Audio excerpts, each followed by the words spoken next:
companies like Dell are spending heavily on pricey or heavily priced hardware to build out advanced servers with the ability to process complex artificial intelligence tasks.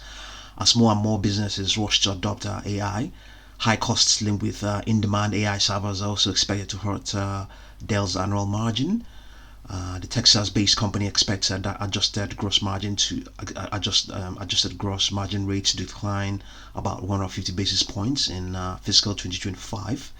It forecast adjusted profit per share of 1.65 plus or minus 10 cents for the second quarter versus an LSEG estimate of $1.84 at the time Dell reported its earnings outcomes yesterday, the 30th of May 2024.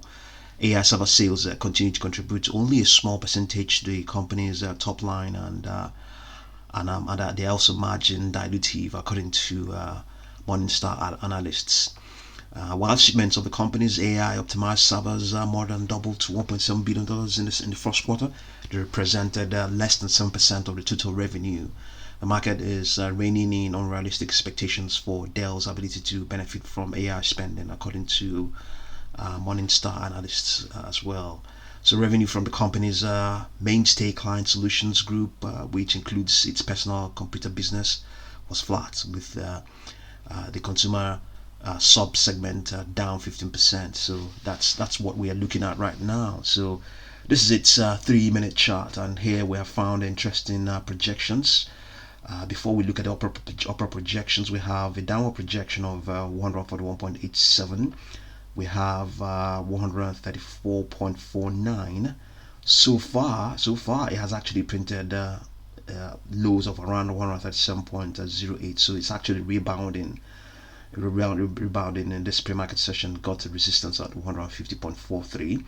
So the upper projections here, we can above where it is right now, just slightly above where it is, we have 144.85. Let's see whether we can determine the probability of that getting there. 144.85. 144.85. Let's see. 144.85. Okay, let's see what the 10-period moving average is indicating. 10-period moving average on this 3-minute chart is indicating 143.41. Is that what we have? 143.41. Let's adjust, and then we can determine what the probability is. Okay, we have and we're using a standard deviation of 11.08. This unfortunately is the probability. This is the standard deviation, and on its 10 on its daily chart, but we have to adjust that. We have to use a different standard deviation. This is too high. This will be too high, 11.08. So we are going to go back and pick up our standard deviation we have right now, which is 0.7787, 0.7787, 0.7787, 0.7787, and recalculate and find out that probability. The probability that it will remain below 144.85, 96.77%. But it seems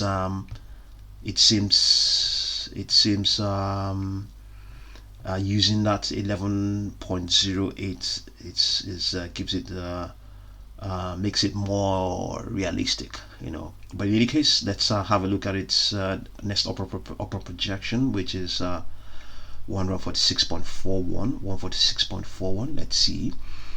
146.41. We'll definitely continue to obtain probabilities like this. We're definitely going to obtain something like that. So yes, 96 probability that it's going to remain below 146.41 is 99.94%. But if we use the 10-day average, the standard deviation on its daily chart, we have a probability of 60.67. That is the probability that it will remain below 146.41. The probability that it will reach 146 and surpass it is 39.329. I think we might have to keep using it. And then we have next one is 147.83, 147.83, 147.83.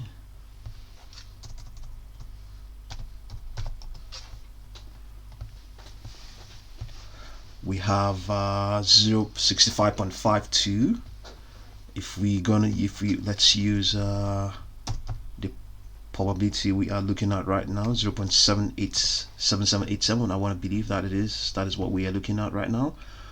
On okay, so it's now 7511. Let's see what we're going to obtain. We're going to obtain yeah, you see, yeah, it's for some reason it's better to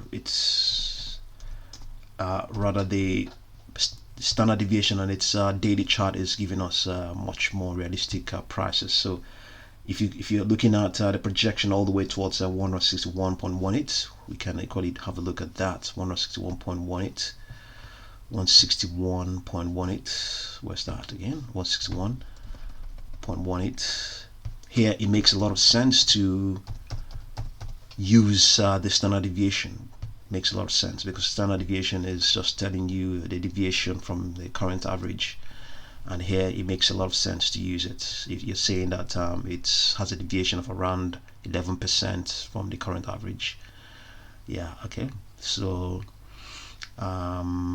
here the good thing about this is that we are relating the, yeah, this is this is not perfect, this, because right now the market hasn't changed. The market hasn't is not trading. So on the daily chart you don't have this is the figure, this is standard deviation while the market was active yesterday. So the market hasn't reflected that daily chart hasn't reflected what is going on right now. So this is really not perfect. Not it could be better. It's something that we're going to look at when the market opens. So it's saying that yeah, it's you're asking too much if you expect it to rebound to 161.18. So the probability that it will remain below 161.18 is 94.56. The probability that it will get there is 5.438%. So the good thing about this is that it's just giving you an idea that it's also possible. It's also possible. So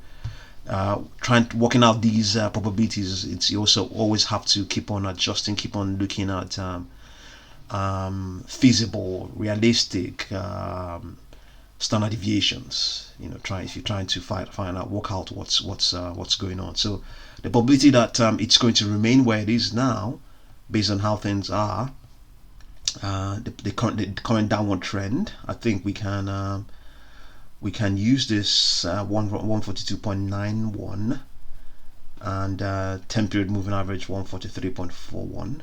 okay, 142.91, 142.91,